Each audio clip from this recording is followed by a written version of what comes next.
On behalf of the entire academic community of Manila Titana Colleges, I extend a warm welcome to all of you as we celebrate the 2025 commencement exercises of our institution, which occurs on our 50th year as an institution.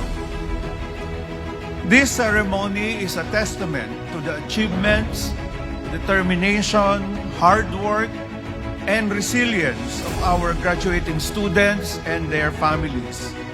After years of hard work and unwavering determination, we have all made it to this milestone together. I am excited for the legacy that each of you will surely leave in your respective journeys.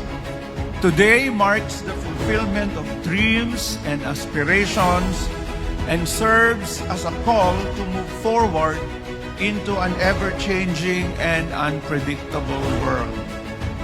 May Dr. T's example be a continuing inspiration to all of us to love our country back the Titana way, with care, competence, commitment, creativity, cultural adaptiveness, and competitive advantage.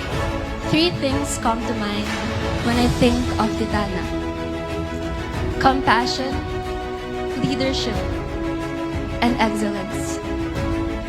Wherever you go, remember that you are Titans.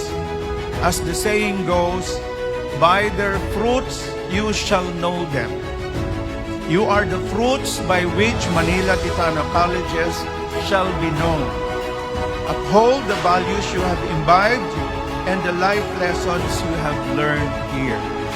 If you want to go fast, go alone. If you want to go far, go together. Be proud of being a Titan. Make us proud that you are Titan. My warmest congratulations, Titans Batch 2025. Congratulations sa inyong lahat.